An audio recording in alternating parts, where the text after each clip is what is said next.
Okay mga sangkay, bali start na tayo sa paggawa ng ating yema cake. Bali yung ating unang gagawin is yung kanyang mamon. At ayan, gagamit tayo ng 5 pirasong large na itlog.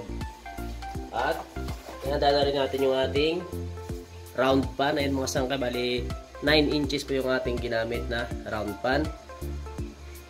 9 by 2 inches mga sangkay ha. So ayan, bali 5 itlog. At ito, may sapin nga pala na baking paper yung ating round pan mga sangkay. Naglagay tayo ng sapin. So ngayon bali, ang umpisa natin ito ay hiwalay muna natin yung ating egg white tsaka yung ating egg yolk.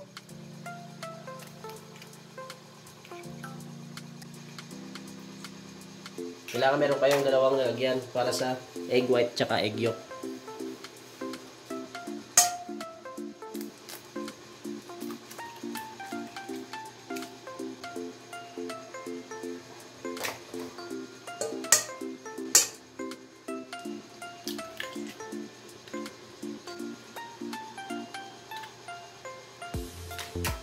At ayan, kung sakaling nahiwalay nyo na yung egg white at saka yung egg yolk, ay dito muna tayo mag-focus sa ating egg yolk. Yan muna yung ating titimplahan. So, bali dito sa ating egg yolk ay maglalagay tayo ng yan, kahit mga 1 tablespoon na vanilla. At mix lang natin. Mix natin ng bahagya. At sunod natin ilalagay ay asukal, white sugar yung aking ginamit. Maglalagay din tayo ng baking powder. 1/2 teaspoon. Ayan, bali mix lang natin ng bahagya ulit. Sunod ay maglagay tayo ng mantika. At tubig. Haluin lang natin, tunawin natin yung asukal bago natin ilagay yung ating cake flour. At ayan, kapag nahalo nyo na ng maayos, ay ilagay na ang cake flour.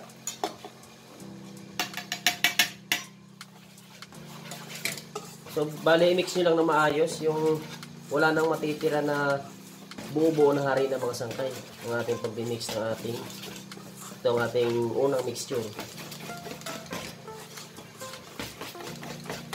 So, paghahalo natin dapat dito ay kailangan wala nang buo-buo na cake flour na matitira. So, bali ayusin na natin ang paghahalo. So, ayun mga sangkay, kung sakaling nahalo nyo ng maayos ay itong ating unang mixture ay itatabi muna natin. At dito naman tayo sa ating pangalawang mixture. Bali ito yung ating egg white. So, bali dito sa ating egg white, maglalagay ako ng 1/4 tablespoon na suka. Pero kung meron kayong cream of tartar, ay pwede naman pong cream of tartar ang inyong ilagay. So, ayan ha. Naglagay ako ng 1/4 tablespoon na suka sa ating egg white. At kapag nalagyan na natin ng suka, ay pwede na po natin gamitan ng mixer. Stand mixer yung ang gagamitin. Pero kung meron po kayong hand mixer, ay pwede po kayong gumamit ng hand mixer. At maghahanda na rin po tayo ng 100 grams na white sugar. So, bali itong ating white sugar ay maya-maya pa po natin ito ilalagay kapag medyo nagbubble na po yung ating egg white. So, yan bali middle speed lamang po yung aking gagamitin sa pag-mix ng ating egg white.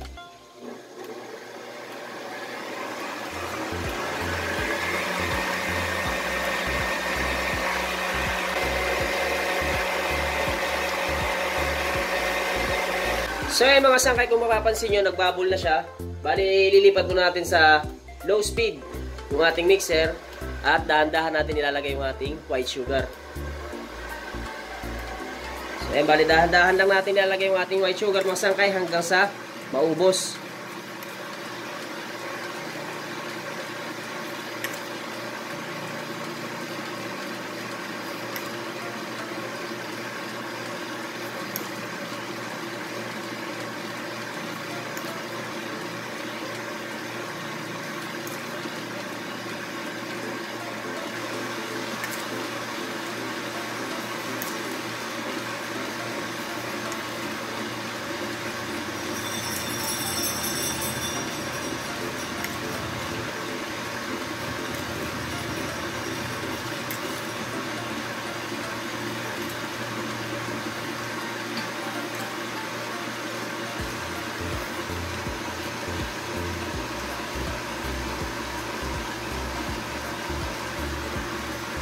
At kapag naubos na yung asukal mga sangkay, ibalik natin sa middle speed.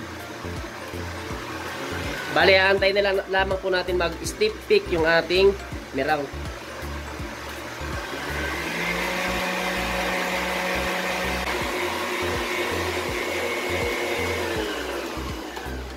So ayan na po yung ating mirang, kung papansin nyo.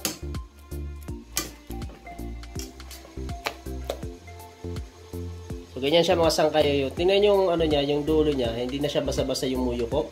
Or kung sakaling itataob yung inyong bowl, ay hindi na po siya, yan, hindi na siya bababa yung ating mirang. So ganyan lang mga sangkay yung ating pagmix ng ating mirang mga sangkay ha.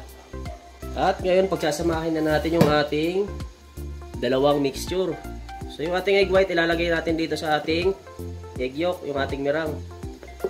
Yan yung ating mirang ilalagay natin dito sa ating egg yolk mixture.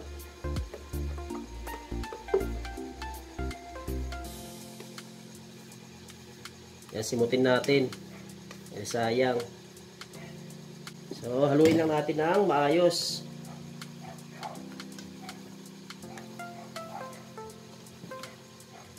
Yan, pag naghalo kayo mga sangkay, isaid nyo yung ano nyo, spatula nyo sa ilalim ng bowl nyo para mahalo ng maayos. Kailangan magpantay yung kulay niya. Wala yung madilaw masyado at wala yung puti masyado. Kailangan pantay na yung kulay niya bago nyo tigilan sa pagmimix. So ganyan lang yung ating pagmix ng ating mixture. Hindi nyo kailangang pwersahin.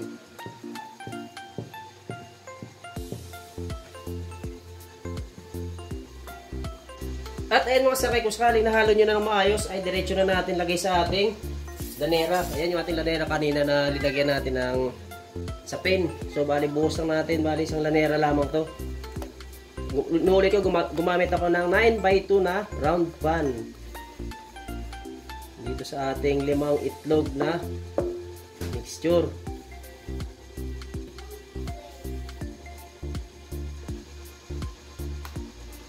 Kaya bali, bagsak-bagsak lang natin para walang masyadong butas-butas yung ating mamon.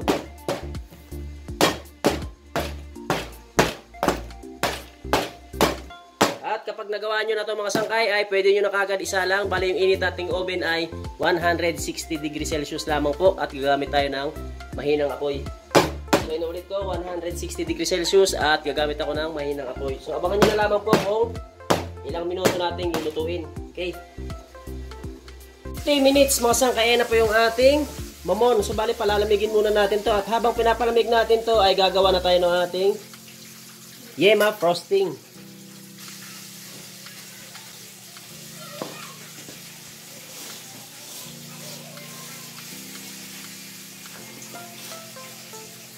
Mga sangkay, bali gagawa na tayo ng ating yema frosting. Kaya maglalagay lang tayo ng cake flour sa ating kawali.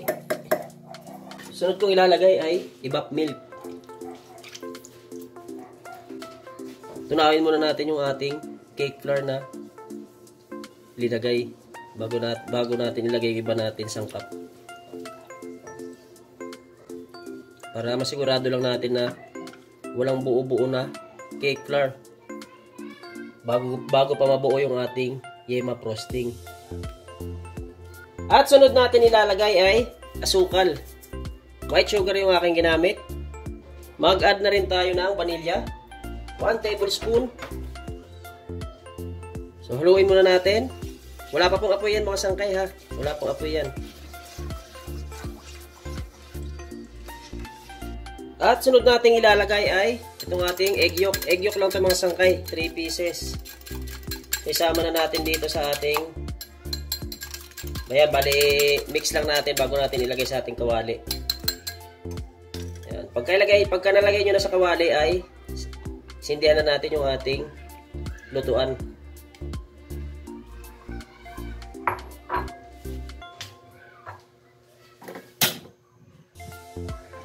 So katamtaman lakas ng apoy lamang po yung ating gagamitin. Ayan, bali, antayin lang natin lumapot itong ating yema frosting. Kung gusto nyo medyo mas madilaw dyan, ay pwede po kayong mag-add ng food color. Konti lamang po ha.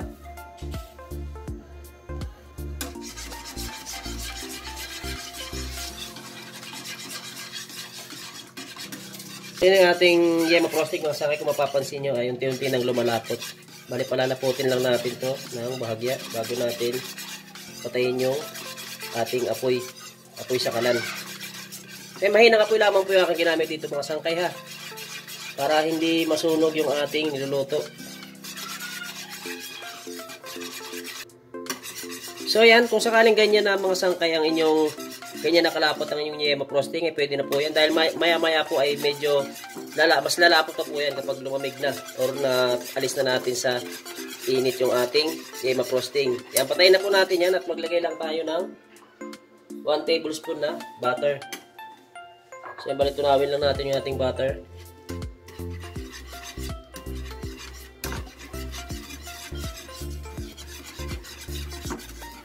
Ito na yung ating yema frosting, yung ating ilalagay dun sa ating mamon.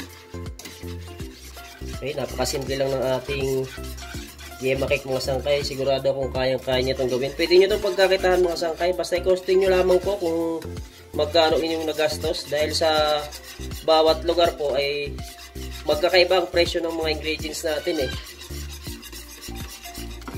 Magkakaiba po. Dahil nagtatanong-tanong din po ako sa iba, mga iba-ibang lugar.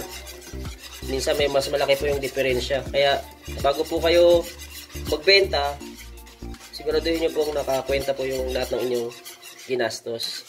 Okay? So ayan, pag tunaw ng butter, bali, palamigin muna natin bago natin ilagay sa ating mamon. Okay?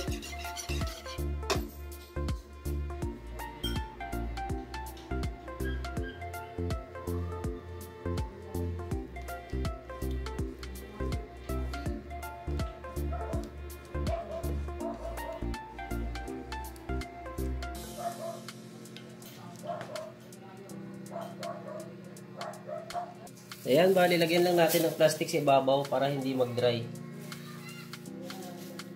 So, bali, palamigin lang muna natin bago natin ipahid or ilagay sa ating cake.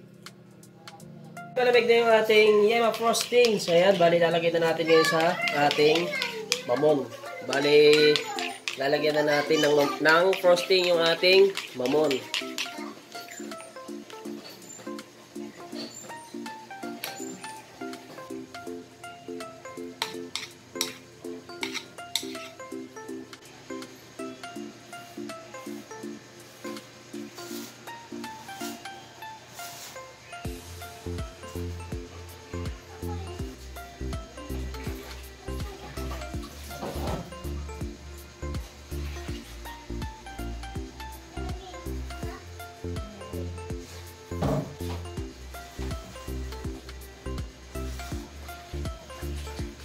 So yan, kapag nailagay nyo ng inyong yema frosting ay lagyan na natin ng cheese sa ibabaw.